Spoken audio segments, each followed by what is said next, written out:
We are steadily making ourselves through this list, so we have already covered pipe, zigzag, spiral, and today we are going to be talking about half-lock folds.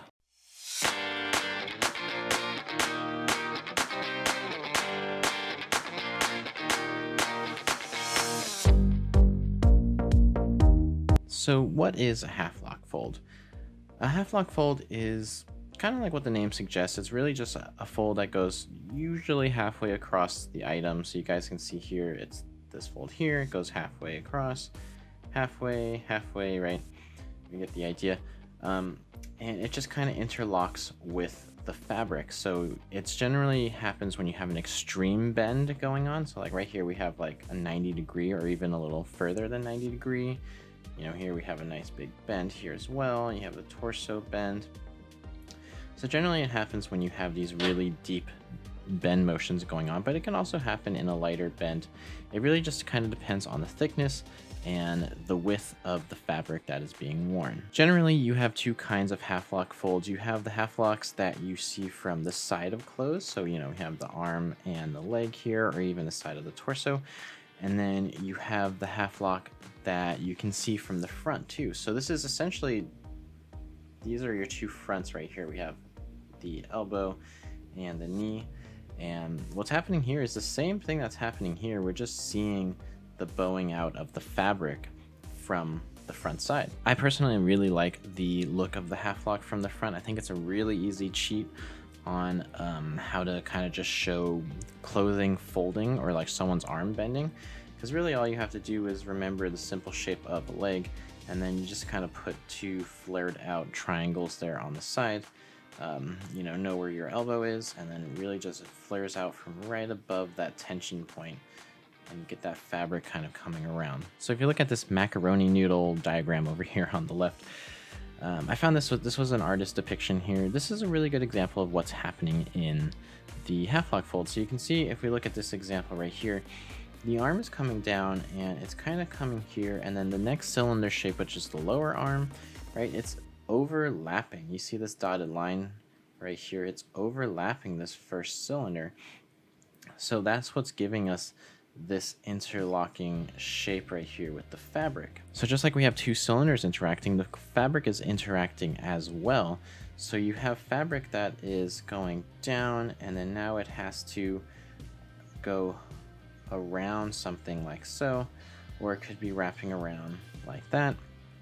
But there is the fabric that is still going in and underneath that you don't see, that is still being bent and folded as the arm folds. And what's happening is the tension is all coming from here at the elbow or the knee. So this example says spiral fold, but we've already learned what spiral fold is. If you haven't seen that video, please go check it out. All these folds we have learned so far, except for drop fold, but for the most part, we've learned pipe folds, we've learned the spiral folds, and now we are going in and learning the half-lock folds. So it's kind of cool to see all these things depicted in one picture right now, because these folds do work together even though we're looking at them separately, right? So this is a really baggy shirt. We don't typically see people wearing clothing like this anymore. This isn't really the style nowadays. But what it's showing here, and I really like this depiction, was the fabric here that is against the arm going in.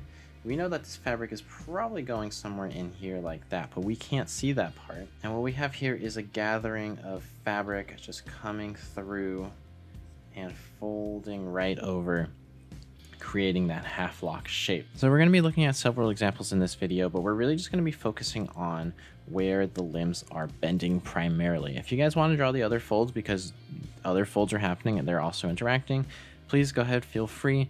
But I really just kind of wanted to focus on the dynamics of the half-lock fold for the purpose of this video. Right off the bat, I just want to say that it was pretty hard to find images for this whole thing going on, because the style of today is a lot different than the style back in the day, where things were a lot looser and there's just a different fitting, right? Nowadays things are all kind of slim fitted. Can't really put that style down because I subscribe to that style. Love the fitted clothing look, so it is what it is. But that's what we're dealing with today. I do have some grandpas that are bringing their fashion back to today's times and later references. But anyways, getting to this, Just like the videos of the past, if you guys haven't seen those, please go check them out. But we're just going to start with 2-cylinder shapes. That's what we're going to do for the arms. That's what we're going to do when we look at legs. We're looking at this guy's arm right now, particularly that right arm. So the one that's kind of pointing down to the ground right now. And here I'm going in and looking for that half lock fold right there. So it goes in and it creates that little loop, that little kind of locking shape, and then you have the fabric that tucks in underneath it. So the half lock on this particular case, the bigger fold is coming from the top and it's overtaking the bottom of the fabric there, and then there's a really little half lock that's right underneath it.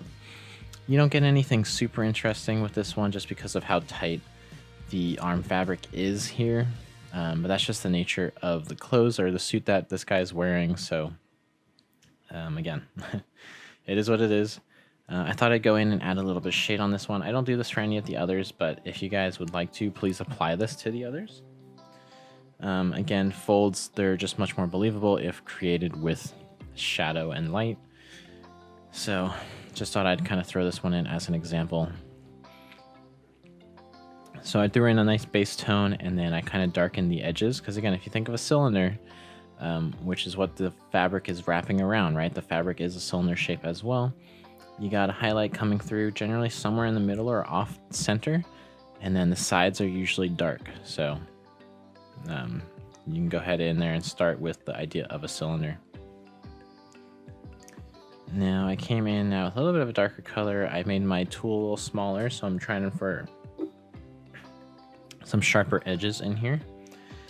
And I'm just kind of defining some of the other folds in this piece, kind of getting a cohesiveness to some of the arm structure here.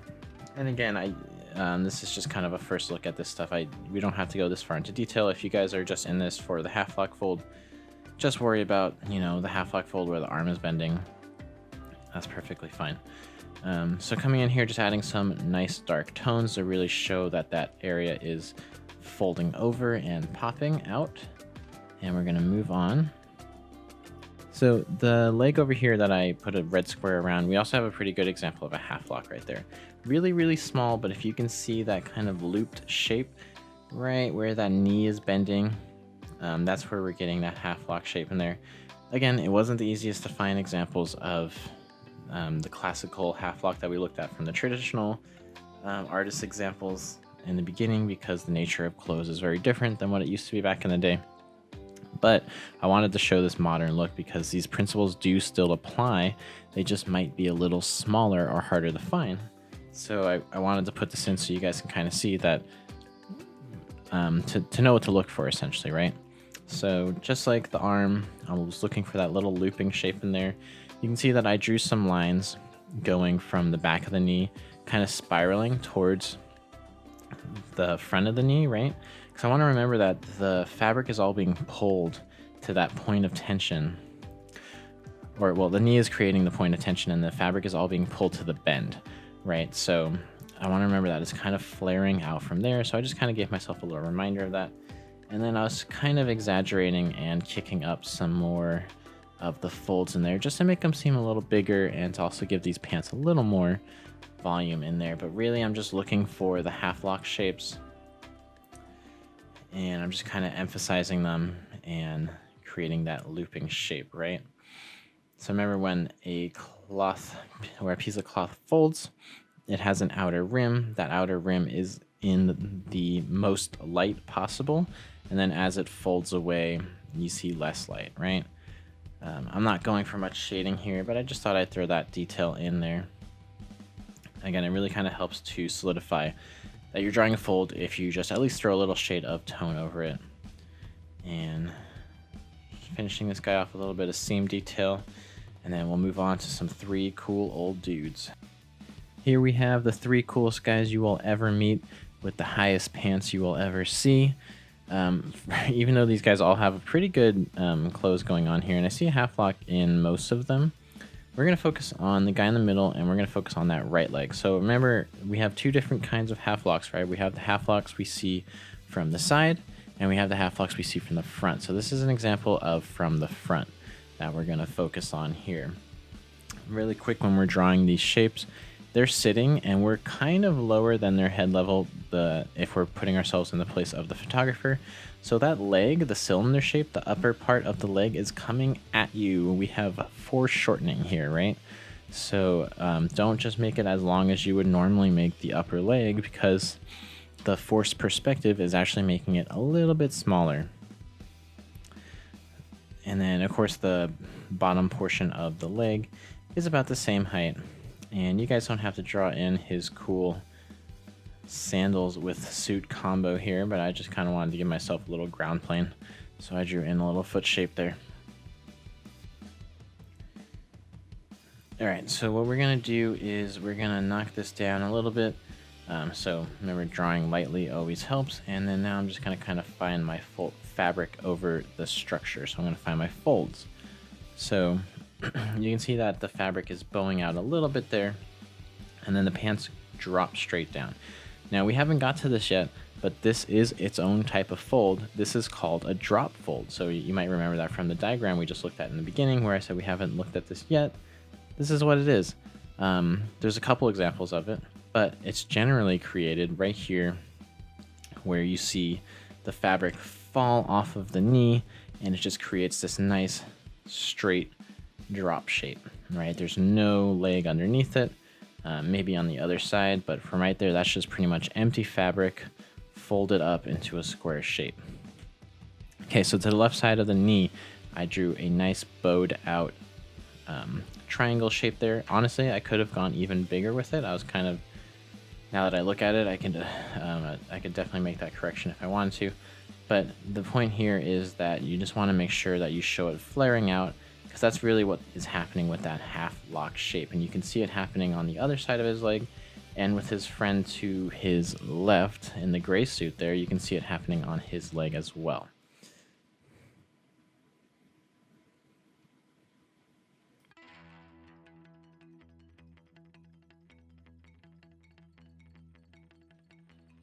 All right, so we have something a little less fitted here, which is really nice for just our sake of example.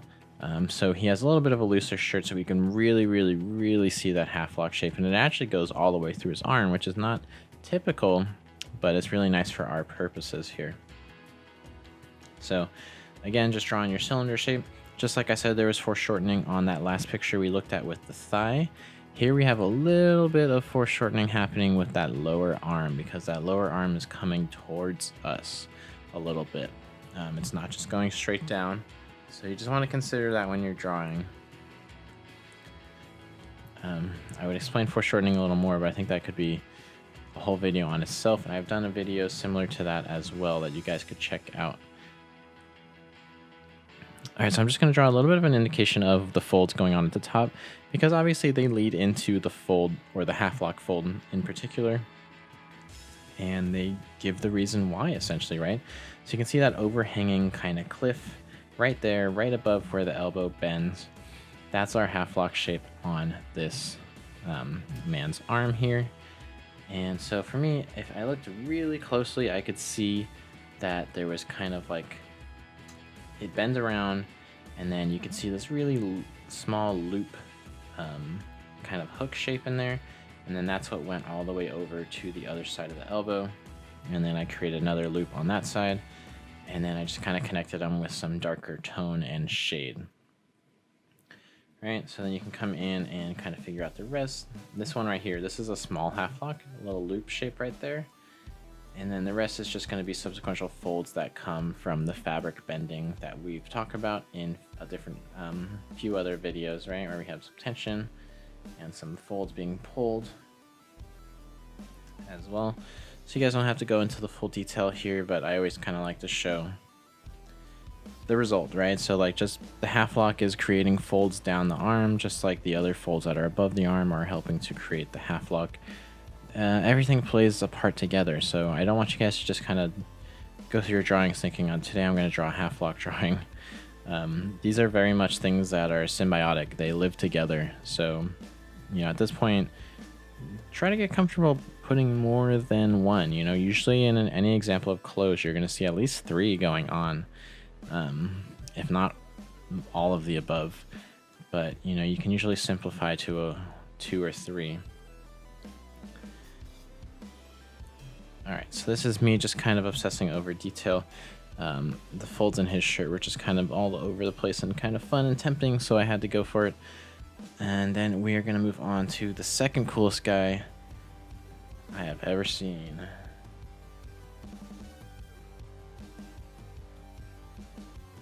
Now this outfit is a statement for sure. This guy went all in, and it's perfect for our purposes. So yes, his right leg does have a half lock shape in there, if you guys can see that. But we're looking at his left leg. Well, technically it is his right leg, but our left side, we're looking at his left. So we're gonna be drawing that leg, because again, I wanted to have a good in-between of side half locks and front half locks here in this video, and the only people that were providing me really good front half lock shapes were these super stylish old dudes. So here we are. So we are drawing this guy's leg. Again, I'm Mr. Broken Record over here, but that top part of the leg, that thigh, it's coming at you. So remember, it's foreshortened. It's a shorter due to forced perspective. So just keep that in mind when you're drawing it. And then, of course, he has his leg kind of rested off to the side, so it is bowing a little bit to the side. I think I drew this a little incorrect, so I'm probably going to go in and correct it a little bit. Come through, and I'm just going to not exaggerate it so much there. And then we'll fix that here. So things to mention while we're looking at this: his pants aren't as loose as the first elderly gentleman that we looked at, but we really get this nice bowed out shape that his legs are giving us in the half lock forms. And you can see they generate like right above the knee or right off the knee, right? So it's usually pretty similar every time. So it's really easy to remember these and throw them into your drawings sometimes. It's, you know, so it's like, give yourself these little cheat sheets, like things that you can remember. It's just so simple to kind of just draw something in that looks so believable. So on the left side here, it was kind of more of a squared off shape. And then on the right side, we had more of that triangular shape that we were looking at earlier. And then of course, remember that fabric overlaps fabric. So that half lock on the left is being overlapped by the fabric on the front. Similar to the one on the right side, it's also being overlapped by the fabric on the front. It's going behind, right? Sometimes the half lock will come in front, but in this example, it's going behind. So that's just worth mentioning and worth noting in your own picture there. All right, so we're gonna draw in that big triangle shape. I can see that it goes a little bit lower than the half lock on the left side. And this is the side that sticks close to the skin. So remember, when you're drawing fabric, you're gonna have points of tension when things are bent, and the fabric is going to stick to one side, and gravity is gonna play the part of which side it's sticking on. And then here I am drawing what is essentially another drop fold. I'll have a separate video on drop folds, of course, but definitely, you know, can't have too much experience with something, right? So draw these guys in, have the practice before we get to the drop fold, and it'll be good to go when we get there. So again, just gonna throw in some quick tone here just to kind of separate the shapes, but you guys get the point here. Essentially, we're just two bowed out pieces of fabric, and behind them we have that interlocking half lock loop shape if we saw them from the side, but this is what we see from the front.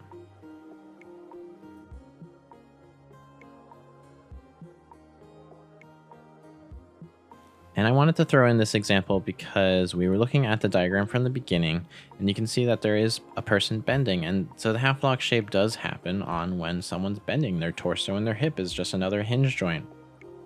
It's a little more complicated than a hinge joint, but for the sake of explaining this, it's a hinge joint, right? So it bends.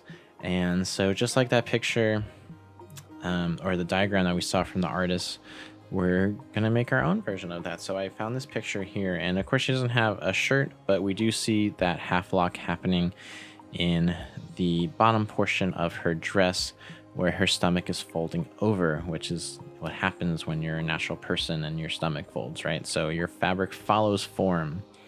The backside of her body is nice and tight and taut to her dress. This looks like a dress that fits a little bit more snug than any kind of a flowy dress, right? So we get some fun interlocking half lock shapes here, but we don't get anything, you know, crazy or drastic. It's looks like a pretty thin, silky kind of material. So just kind of figuring out the form here. So obviously a little more complicated than your 2-cylinder shapes. You can draw 2 cylinders in here if you like, if you feel more comfortable doing so. But you just have a little more complication in here. So I started by drawing the rib cage, and then off the rib cage, I built the curvature of the back leading to the butt, and you know, where it lands on the seat, and then it through to the legs, right? And you got to remember, gravity's playing a part, right? So the top of the dress is touching the skin on the top of the thigh, and then the dress is trying to fall towards the ground. So that part is not touching the thigh necessarily.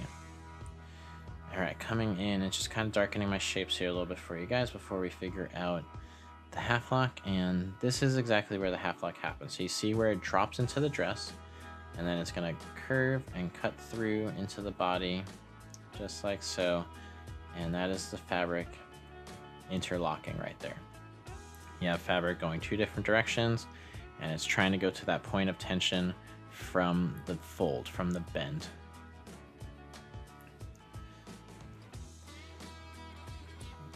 All right, so now I'm just gonna go ahead in and deepen some of my shadow shapes here, but for the most part, we already found the half lock on this one, so everything else is just gravy. We're just looking for some fun details here to kind of make this a little bit better. And yeah, I gotta be honest, this was kind of like, this picture is just really interesting to me, so I had to stop myself from wanting to just go full on drawing with this and making an illustration out of this one. I might come back to this one on my own time and make that happen, but definitely an interesting piece, an interesting picture right here for sure. So once you have this shape in, you have the half lock down, you can come in here and play with some of those shadow shapes if you like. I was kind of thinking about how I like some of these folds that were like coming from the top of the thigh and then like wrapping towards the bottom of her leg, right, going towards her butt. So because that's the point of tension, where it's like she's hitting the bench, and so, you know, it's like the fabric is being pulled, all that good stuff.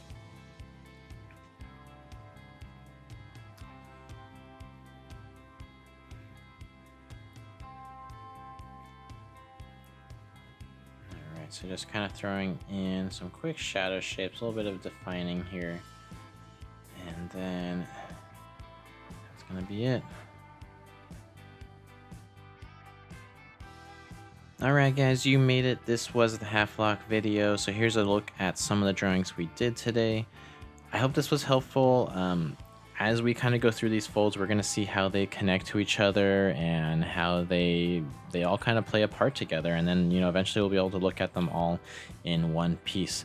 So keep at it, keep practicing. And as always, thank you guys so much for watching. If you have any ideas for future videos that you want to see, please let me know in the comments, and I will make that happen for you guys.